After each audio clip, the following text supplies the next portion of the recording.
All right, good morning, everybody. So today we have with us Jennifer Anderson and Edward Buster. They are running for the Vail Unified School District Governing Board. So what we're going to do is I'm going to invite them to tell a little bit about themselves, and if we have any, and then I'm going to start moving into like the big time questions. If we have any readers show up, if you can put your questions in the chat and I'll filter through. And so anyway, so let's get started. Let's see. Let's start with Jennifer. Could you tell a little bit about yourself? Yeah, so I'm Jen Anderson, although I do get Aniston pretty often, so it is Jennifer Anderson. Mm-hmm. I was born and raised in Tucson, and when my oldest was going into first grade, we moved to the Vail area for the schools. I have 5 children. 3 of them are now graduated, and I still have 2 in the school. So I have a middle schooler and a high schooler. I am a realtor in the Tucson and Vail area and have worked for over 18 years. And so have seen as people have chosen to move to different areas in town and why they've done that. And many times people do that because of the school district. I've been involved in a lot. I enjoy serving. When my oldest was starting in first grade, I got involved with PTA. The next year they were dissolving it, so I stepped up to be the PTA president. And from there, just continued to serve wherever was needed. And so I got to serve on site councils, different committees throughout the school district, planning committees for schools. And one of my favorite things that I got to do in our community was to help start Resources, which is our community food bank in the Vail area that services the Vail area. And so to watch that progress and serve the needs of our community for our kids, our families, and many times those who are older in our community. And so that's been such a blessing in my life to see the benefit that has come from that. And through that, I've been invited to do different other boards and committees and continue to serve and support our community. Okay, thank you. And then Edward. Outstanding. Again, good morning, both to you, Kurt, and to Sarah. My name is Edward Buster, and I have my lovely wife, and I moved out to the greater Vail area, Corona de Tucson, more specifically, almost 16 years ago. As far as about me, I enjoying a very successful career in the field of safety, security, risk. I'm currently the senior investigator for one of the larger credit unions throughout Arizona. I still find time to give back to my community. I am currently the president of the Corona de Tucson Community Alliance. I'm serving my second term as one of the board members for the Pima County Library Advisory Board. I've been very instrumental in finding funding specifically for the creation of the W. Ann Gibson Esmond Station Library out in Vail. I've served in multiple capacities on the Southeast Regional Council, the Cove, or what we call the Citizens of Vail for Education, as well as the Vail Unified School District Foundation, the Vail Parent Network, Michael Mountain Planning Committee, and many, many more. But above all, I'm very much a proud Vail School District parent. Again, I alluded to earlier, my wife and I moved out here approximately 16 years ago. We have 5 outstanding young men that have gone through the Vail School District, and they've been monumentally successful in their life, specifically because Vail Unified School District just did a great job with all 5 of my children, and they are thriving, successful adults because of that interaction, because of having parents who work with educators on a consistent basis and the community. So great community, great school district, and ultimately aligning ourselves to success allowed my family to prosper under that guidance. So as far as rounding all this out, we are running for the Vail Unified School District specifically because I feel that it's the best next best way for me to serve and give back to a community and a school district that has just done so much for me and my family. Okay, and you two are running on a slate together, right? Yeah. Could you just Yes. just tell us a little bit about that, why you decided to do that? Well, I find Jen is smart, savvy, businesswoman. She shares like values. She has a big family, just like I have a big family. She is a strong proponent for education. She's involved. She's motivated. She puts her mouth, her time, her energies, her focus, specifically toward the community effort. She's not afraid to listen to anyone with opposing views, with similar views. She gets involved and she makes things happen. So why wouldn't you get involved with someone like that has that passion? And I love people of passion, and she is definitely one of those individuals. So it just made good sense to align, collaborate, and move forward together. And Jen, do you have anything you would like to add?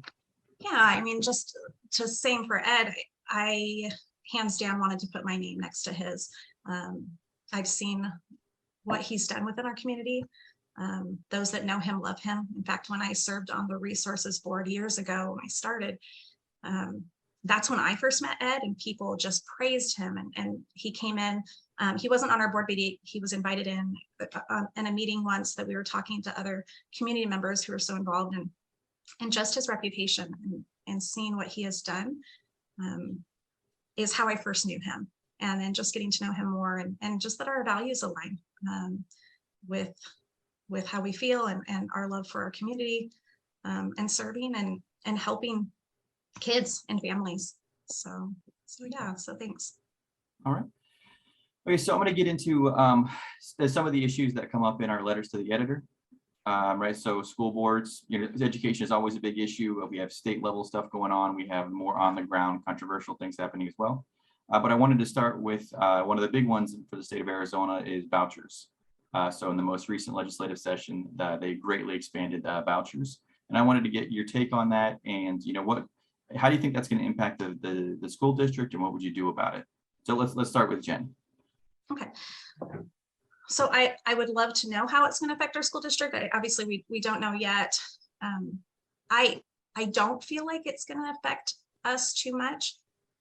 People move to Vail for the school district. People I know that have applied for it didn't take their kids out of school when that passed, to now go somewhere else. Those that I know that were already either homeschooling or at private schools. Mm-hmm. And so I think I support parents' decisions and their decisions of what they do for their kids' education. I think for everything, I have some concerns. Two of those concerns would be accountability. What is that going to look like for public education, which I'm a huge proponent for public education. We have accountability, and what is that going to look like for those outside that, because I feel like with vouchers and the ESAs that there isn't accountability the same. And then the sustainability, what is that going to look like? And I don't know that I have an opinion on that yet, because we haven't seen what that looks like. Mm-hmm. So those are my concerns. But I think part of it is seeing what that's going to look like, right? Because it's always looking back to see what that looks like. Mm-hmm. Okay. Edward?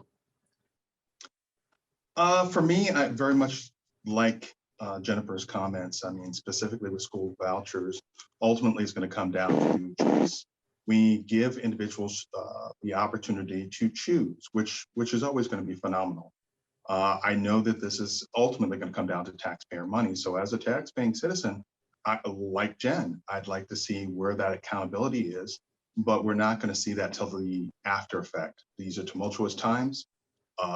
We don't have any predictive analytics, even trying to compare it to other states, other municipalities, more specifically other school districts, like school districts that are going through the same issues currently.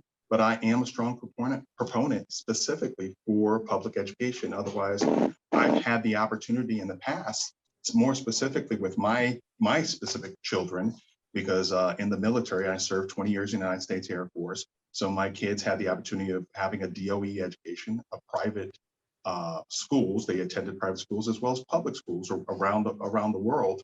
I am very anxious to see specifically how this pans out, how this specifically affects our public education, but more specifically, if this provides more opportunities for successful outcomes for our children, if, again, that individual children, students will learn differently or have the capacity to learn differently. And if it's a more positive environment, those particular individuals, we want success for those parents, for those families, and for those students. So again, I'm looking for some analytics. I'm hoping that we strongly monitor and make sure that these funds are going where they need to go to make sure that children, students, and families are successful. Okay. If we can just pause for 1 second. I think, Edward, your phone is vibrating, and I think it's your phone. Oh, okay. There's some. Okay. Well, let me go ahead and convert over to just the office computer real quick. And then I'm sorry if do you go by Jennifer or Jen? Yes. Do you have a preference? Yeah, it doesn't matter. Yeah. Many people know me as Jen, so you can call me Jen. Okay. All right. I just realized I might have overstepped then. Yeah, no worries. Okay. All right. Well, I'm gonna start with you, Jen, for the next one while he gets his stuff worked out. So we have, not only locally, but nationwide, there is an issue of retaining teachers. There is a so-called teacher shortage.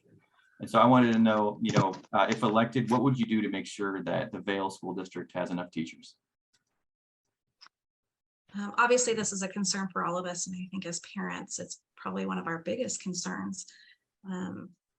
And for any of us that care about kids, I think we're seeing teachers leave the profession completely. And obviously, funding, pay is a huge thing. But I also see that it's how teachers are feeling and the climate that we're in. As I talk to teachers, who many are my friends, and as they have shared just how they're feeling, just as families with our kids, it's been hard the last couple of years. They are feeling the weight for their students. And so I think for me, what I've seen is that we just got to work better about working together and helping teachers feel validated and seeing the difference they make.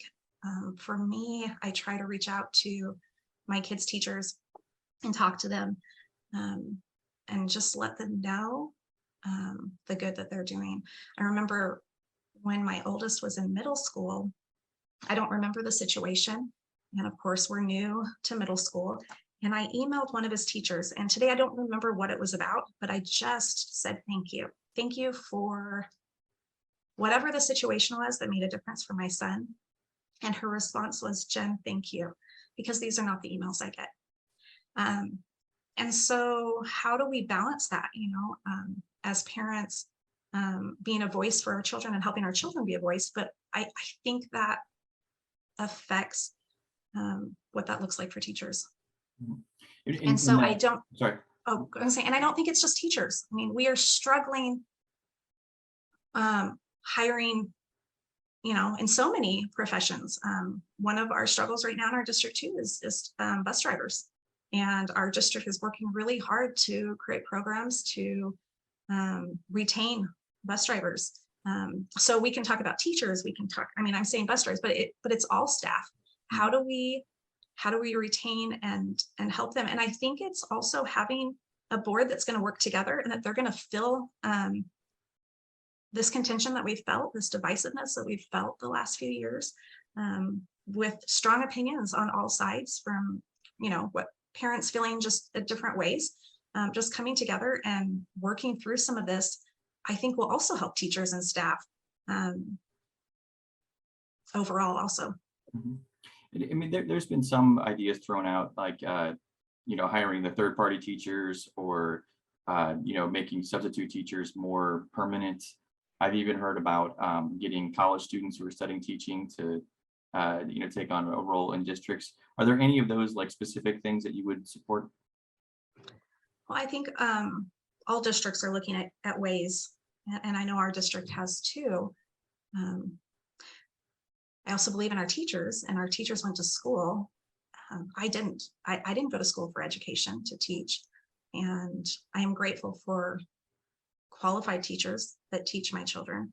And so obviously we are trying to support and enhance that, but I don't know that I'm thrilled about those options either, because what does that look like for our kids? And I will tell you that a substitute is not the same thing, although I appreciate substitutes, right, in their situations, but especially in the younger grades, and I've seen it in the older grades too, when they're a teacher has to step away for a reason, and you have a sub in there, or they weren't able to hire, it affects these kids and their education. Okay. So Edward, I'm not sure if you heard the question, but we're talking about teacher retention, but there's kind of, locally, state, nationally, there's a kind of teacher shortage. So I just wanted to know, if you were elected, what would you do to make sure that Vail schools have enough teachers? And I just want to make sure that you can hear me since I've changed devices. Outstanding. Thank you, Kurt, and thank you for the question. Across industries right now, retaining talent on any spectrum right now is so incredibly difficult. I'm looking at, I really share this reverence for our educators. They're making so many different sacrifices. I mean, to the level of law enforcement, first responders, military. They're servants. They're servants to such a critical demographic, trying to make successful outcomes for so many students, parents, families out there. So they're educating across the realm. They're going into debt, getting educated, and then ultimately some of the underpaid jobs throughout the nations. That being the case, I think there's definitely room for improvement for retention bonuses and pay. There, we need to look at pay as part of that incentive program for staying in education, much less even staying within a school district, because we have some very talented individuals, passionate and compassionate individuals out there that are doing great work within our school districts. And ultimately, we want to retain those individuals. That being the case, I don't think it's just about the money. We don't come to work every day just about the money. Yes, it's very, very critical. Yes, it's very important. But if you feel appreciated, you feel nurtured, you feel that people are passionate and compassionate about what you do and the sacrifices you make for so many individuals, it's just that respect level. Thank you for what you do. And I really believe more and more individuals, whether it be parents or the community at large, they need to get involved. There's nothing that, from my perspective, there's nothing that educators appreciate more than a parent coming into their classroom and seeing what they do with their student and other students. I was warmly embraced day one when I brought my kids in, which was phenomenal, which what perpetuated me volunteering and trying to help out. And I think others need to be some semblance of like-mindedness, that we need to, as a community, get back involved 100% with education. And I think individuals, whether it be reading to a class, just one day, it really holds a lot of weight with those educators and with those students. Whether you get involved like Jen was with the PTA or site councils or Cove organizations, benevolent organizations like Vail School District Foundation, and so many others, that just perpetuates that those educators want to stay with us because they're engrossed, they're our neighbors, they're our friends, and they're part of the community. And they definitely need that appreciation that only we, as those stakeholders, can provide to them. Mm-hmm. Okay. For the next one, we'll continue with you, Edward. So it's recently reported that, we're talking about the pandemic learning loss. So there's, again, this is not just a local issue, this is nationwide. Kids had to go through school. There was at least some sort of someone explained it as the trajectory was changed. It's not so much that they lost learning, but they are not where they should be. What would you do to make sure that Vail students are up to speed? I personally, from the knowledge that I've gleaned from educators within the Vail School District, that we are on target after very tumultuous 3 years of the pandemic. We are on target to get back to some semblance of normalcy along the lines of getting those kids back to where they need to be successful throughout globalization. That they are educators are working night and day in regards to past dealing with remote learning. And of course, they had to be Johnny on the spot on the dime during the pandemic to change their learning styles, to try to adapt more specifically to remote learning environments, and then share different attributes in education, ways of getting through to kids in a two-dimensional platform versus the traditional in-person platform. But I think through getting through those, again, very tumultuous 3 years, they have worked tirelessly to ultimately get back to some semblance of new norm. And I think, if memory serves me correctly, I think by the end of this year, if not before then, looking at all of the results so far, we're getting back to where we need to be. So as far as what I would do, I would, one, open myself up, or open up the board, open up our people to make sure that we have these mechanisms in place in case future pandemics or even COVID comes back, that ultimately we have significant plans in place. We practice those plans. But beyond that, I think more importantly, continue this successful bridging, getting us back to where we need to be, where we were prior to 3 years ago. And that's for the success of the community and each one of our students.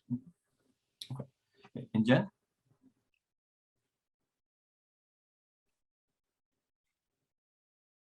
You're still muted. Or I don't know, Sarah, can you unmute? There you go. There we go. Mhm. Sorry. So as far as I think getting back to where we were, and I guess that's not the right term, like right, it's moving forward and in a positive light. But when we look at the scores, the high school scores, I haven't seen come out yet. We've had the younger ages come out. As far as a school district, we are on that upward trend. You said that trajectory. We're not quite back to where we were, but we are almost there. And hopefully that it's not just that we're trying to get here, right? We're trying to get that trajectory to continue. I, during the last 3 years, had 3 kids in school, and so saw how that affected my children. 2 of them shut down, like they just could not learn that way. And one actually loved, that type of online learning. And so our kids are all different. Our family lives are all different. And so I think for kids, they learn differently, but the atmosphere also is different in each of our homes and what that looked like. And so my concerns are academically, how to help these kids get back there. And I feel like Vail's doing a great job. They have the Reteach and Enrich program, and they're doing a lot of tutoring. And I have seen, even with my kids' own scores that have come out, where they're at, where they were at before, and we're looking at percentages, right? These tests, they're just, one data, point. I think that we would say is, obviously these testing is to kind of see where we're at, these benchmarks, these formatives too. And so I'm seeing progress, and in my own home, I'm watching my own children that they are feeling more of a normal situation. I'm feeling it. And so is that in every home? No, my experience is going to be different. We'll all have different experiences. But I think what the Vail School District is doing is getting back on track and helping these kids. Teachers are doing amazing things. I'm seeing it in the emails I get as far as, here's the tutoring options. Here's, the schools are setting these up. They're doing these things to help the kids get back. My other concern though is with that is, what does that look like for our kids as far as food, their mental health, all these things that were affected. Our economy is changing right now, and what does that look like in people's homes? So I know as a school, their responsibility is not all these things, but they have our kids how many hours a day, and they see things. They see things in children, and they can tell. I remember having a parent-teacher conference once, and that teacher said, "I can tell that your son has a, I don't think good is the right word, but just a home life that is well." And so these teachers are seeing things that other, and they can pinpoint things and help. I had 2 teachers reach out during this pandemic and say, "I'm worried about one of your kids. Academically, she's doing okay, but she's struggling in other areas, and she can see that." And so we're going to see a lot of things, and I'm grateful for counselors and as that focus of it's academics, but a lot of other things that focus is to help our children and our families. Yeah, and you kind of touched on the standardized testing. That one, I think in years past was a much more contentious issue than it is now. We have a lot of other things, but Yeah. I just wanted to know, like, what is your take on standardized testing? You think that's a good tool? Is there any type of changes you would suggest? Do you want me to answer that? Oh yeah, I'm sorry. Yes, Jen, please. Oh, that's okay. Yeah, I mean, I think there's a lot we hear where teachers are just, teaching to the test. I mean, there's just different things that you hear, and even talking with people. But I also think we do need formatives. We need new benchmarks. How do we tell that the kids, these are obviously tests done with as you're progressing to that standardized test, but they're the standards. The state has standards that we have to follow, and the schools are working to help the kids to meet those standards. And so I think you have these data points throughout the year, throughout the quarter, and we can talk about testing's hard for some. I mean, it's one data point because some kids aren't going to do well. I have a couple kids that testing is just really hard, and I have others that they excel at testing. And so the stress or, things that come with it. So is it always a positive? No, but I think there's going to be pros and cons to anything that we talk about. And so taking that positive, though, we still need to see where's that benchmark of where the kids are at. And it's helping us to see, are they retaining? Are they understanding? And so then the teachers can go back and go, okay, let's pause for a second. This concept didn't come, maybe the whole class, didn't do well on it. And sometimes that happens, or some are and some aren't. So I'm supportive of those programs. Okay. All right, Edward, the same question about standardized testing.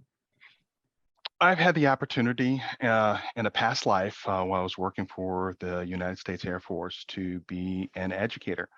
It was a small experience as compared to some of our educators throughout the nation, and of course, Vail Unified School District. But as an Air Force ROTC instructor for military and aerospace science, I had the opportunity, and our components were always tell, show, do.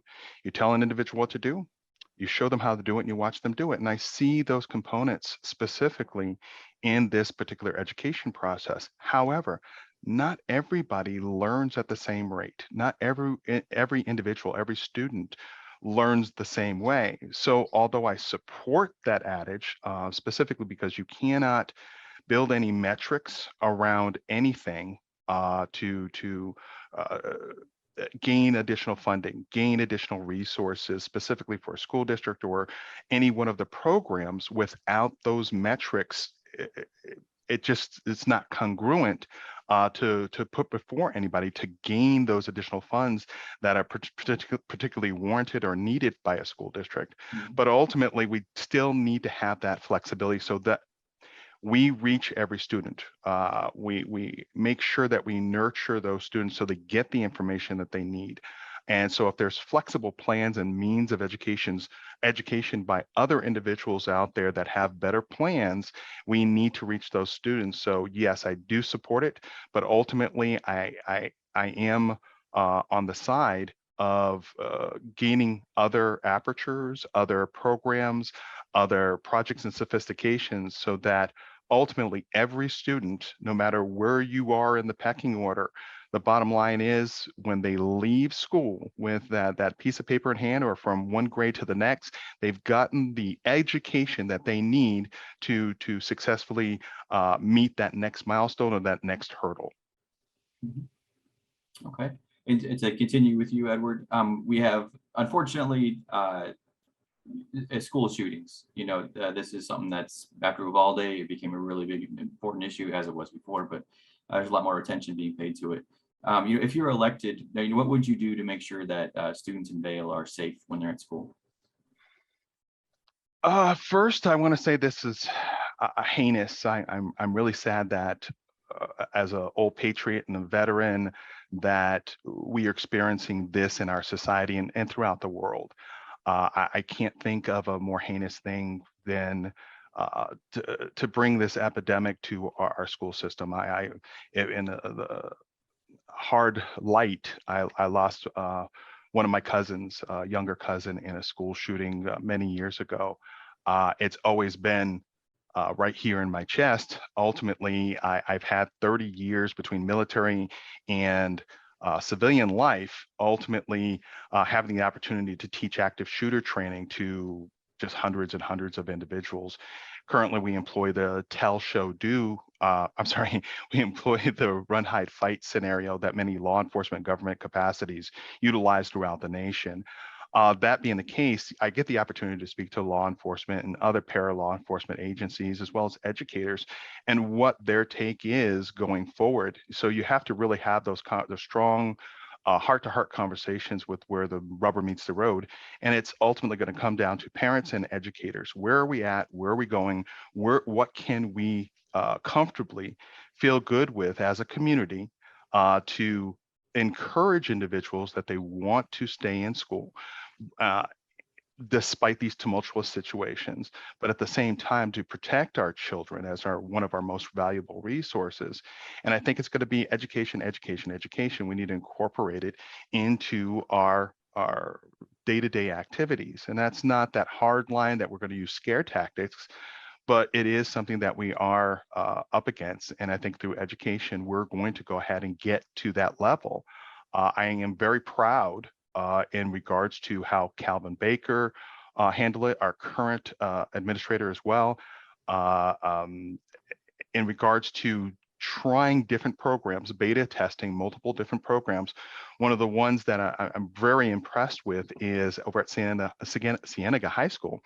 We have a lot of individuals that are parents of military folks, folks that utilize safety risk mechanisms and procedures. They've been taught and they've been trained by some of the best organizations throughout the country. And they are parents, they are vested parents. So we're utilizing those individuals in the schools as a backup mechanism when we have special events and beyond SROs and our security and safety staff.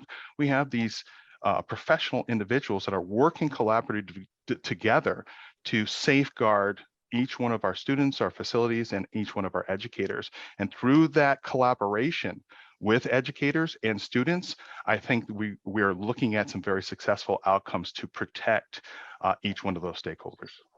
And just from past candidate interviews we've done, two questions have come up with regard to this, and they are specifically SROs. Do you support having those in schools? And then also, do you support having teachers be armed in schools? I am a very strong proponent for law enforcement. I really appreciate what individuals, and I know he's retired now, Lieutenant Bill Phillips, was in charge of the SROs, and we've had many poignant conversations. Pima County Sheriff's Department, he just recently retired. Ultimately, he was in charge of SROs, and they had a really successful program. I don't think you can get more robust or subject matter expertise than law enforcement. However, educators are there to educate.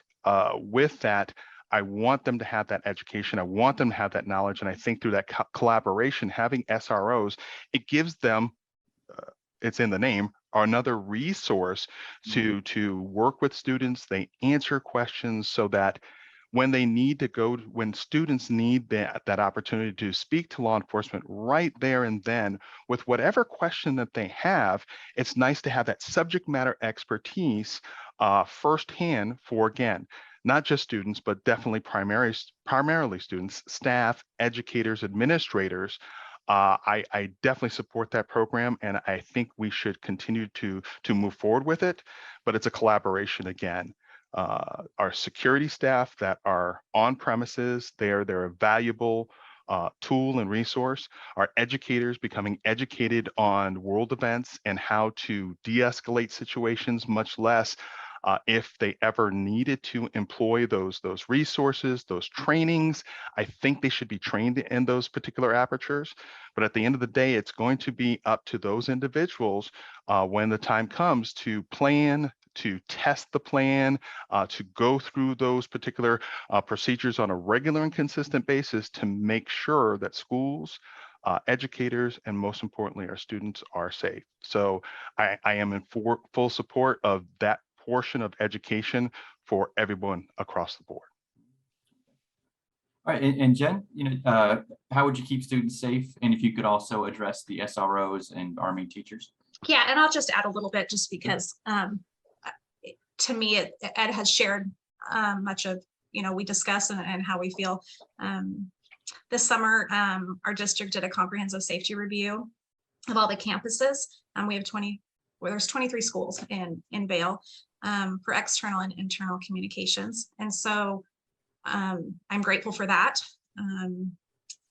I have confidence, but I also, there's always still concerns, right? And that we should be reviewing and enhancing things. As far as SROs, to me, SROs are a positive thing. Both Ed and I have family members that are in law enforcement. We respect them. We're grateful for them. I think back to even as a student, how I felt about the SROs. I watched them interact with the students, and I have seen the relationships they have with the students on campus, which is a very positive thing. And so I support that. I love seeing that, our kids love having these experiences in a positive way with law enforcement. And so I think building those relationships is good. And so, and most of what Ed said, I'm just going to support what he said. He also has a lot of experience that I personally don't, and I appreciate. But as far as for teachers, like Ed said, education is important. That's not that I see that teachers need to be carrying a gun. I think that's not what they signed up for. But as parents, obviously we have concerns sending our kids off to school. They have concerns too of showing up. It's all of us. It's our community, and we're all affected. So. Okay, and then we'll continue with Jen. So if you're elected to the school board, you are going to be, more than likely, you are going to have to deal with parents who are very upset about a lot of different issues. Some of those are going to be real issues, some of those are not. And I noticed you all on your website, you brought up CRT. And so I just wanted to get from you, if you have a parent coming up who says that, their kid is being taught critical race theory, or even, I don't even want to use the word, but grooming is the word that's being thrown around. How do you respond to a parent like that? Okay, and so obviously, thanks for checking out our website. We put a lot of views and issues that we're hearing people talk about. So that's actually the reason that was on there. And in the state of Arizona, CRT is not to be taught in our standards. With that said,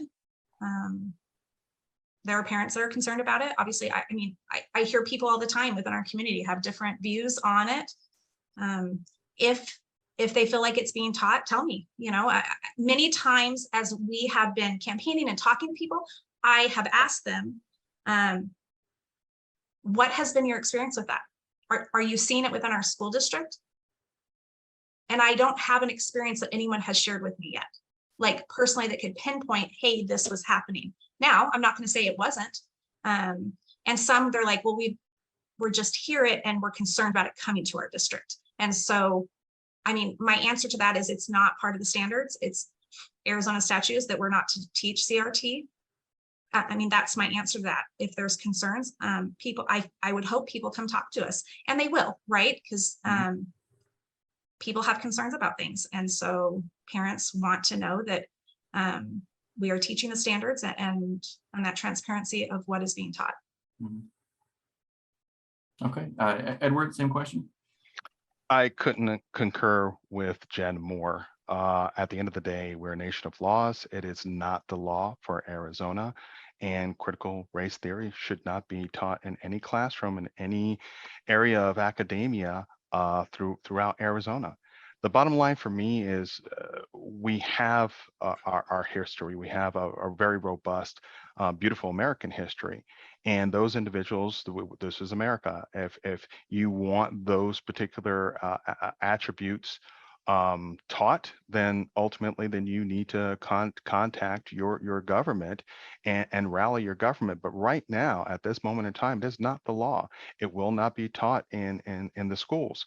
Now, am I telling you that it's not being taught? I'm not going to say that. I don't know what every classroom, what's going on in every classroom throughout Arizona, what's going on in there today. I don't know every educator and what their motivations are. But the bottom line is, if they see anything, whether it's CRT related or anything that a parent, a stakeholder becomes aware of, then I would say that they need to report those specific issues, challenge teachers. I mean, I'm old military guy, I believe in the chain of command. Contact your teacher and challenge them, which honestly, I really believe with my conversations with educators, they appreciate when you have those conversations with them so that they can tell you what's going on and what's not going on in the classroom. They share their lesson plans, they send notes home on a regular basis and what will be and will not be taught in their particular area. And ultimately having those conversations with teachers, with principals, with administrators, and even the board, all the way up to the board, I think you're going to get the resolve that this community, each one of those stakeholders throughout the school district, and more importantly, our students definitely deserve and demand. Okay, so I've asked both of you kind of, some of the big issues that come up in our letters to the editor. I want to continue with Edward. Is there another issue that we haven't talked about that you think is of fundamental importance? Well, I believe that we need to push forward. There's no facet of life right now that is not moving forward. I look at from the business sector, you have globalization. We're working within a supply chain issues. We're looking at a potential recession on the rise. I know that our parents said the same thing, but at no time in history do we need to push for the best education for each individual out there more than this time right now.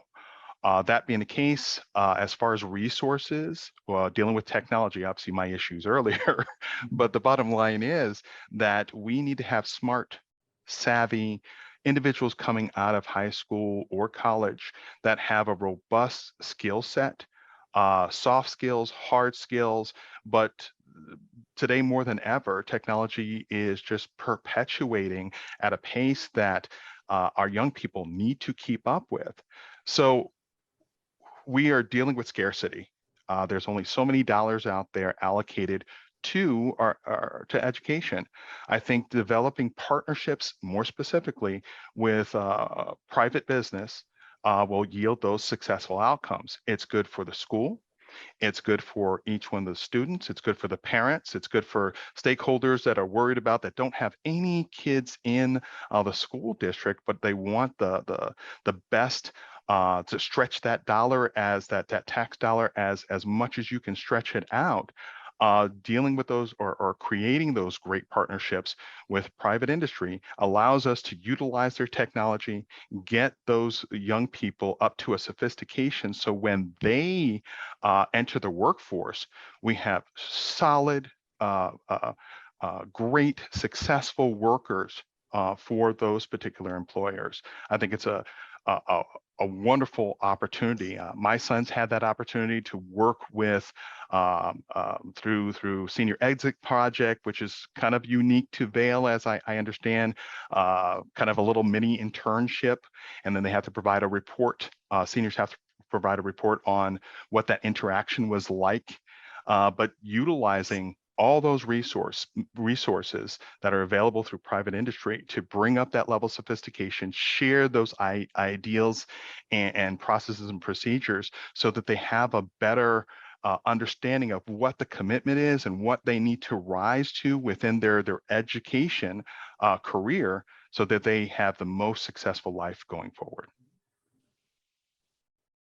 Okay, and Jen, same question. Is there an important issue we haven't touched on yet? One of the things that I guess is we're hearing now in the news and I'm concerned about is the expenditure, the aggregate expenditure limit. Mhm. And, you know, our public schools have funding in the state of Arizona. We do through about March. And that limit was set, my understanding, in the 80s. And so I don't know that most people know about it, you know, and that is out there. And they approved an emergency last year, but we're still sitting here with that hanging. And so what are we going to do? It's September. March is going to be here before we know it. And where's the priority for our kids with our state? And so to me, that's a huge issue that's going on right now. And I know many of the superintendents have gotten together and submitted letters, you know, telling them their concerns. But right now, I don't know that the general public knows that our schools are funded through March. Mhm. And that's kind of a big deal. It is, most definitely. It reminds me of like the debt ceiling standoffs that we have in Yes. the federal government. And it's Yeah. just like, why don't you just deal with this? Yeah. Well, and it's like we talk about all these different things and we hear these hot points and different things. And I'm like, why aren't we focused on and why doesn't the general public know about this? And so, and as parents, I don't think most people do. Mhm. Okay. So, yeah. All right. I noticed we've had two readers have joined up. If they have any questions for these candidates, please put them in the chat function. We've been doing this for like 45 minutes or so. So I'd like to just kind of give you the candidates an opportunity to, you know, make your pitch about why voters should choose you. So we'll continue with Jen. If you could just, what do you think? Yeah, so a lot of people ask, what's your agenda? And I didn't run because I have an agenda. I guess maybe I do. My agenda is that I love my community. I'm invested in it. My kids are here. This community has blessed my family. My kids are who they are and successful in doing the things they are because of coaches, teachers, staff. And I want that to continue. And like Ed has said many times, giving back. And another thing is that in Vail, we've always done the hard work of getting along, and that needs to continue. And Ed and I are good at that.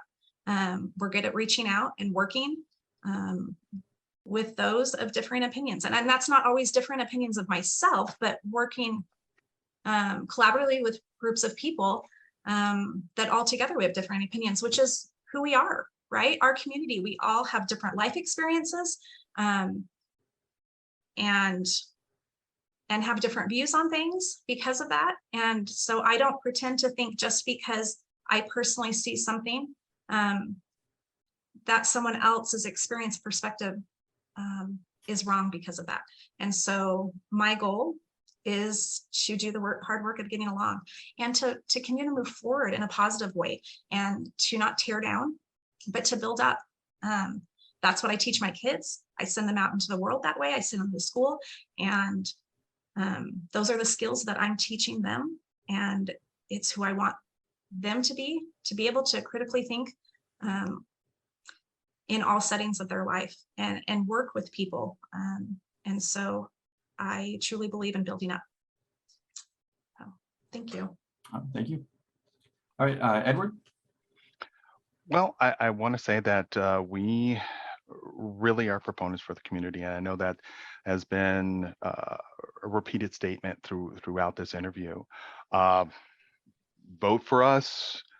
We are great candidates.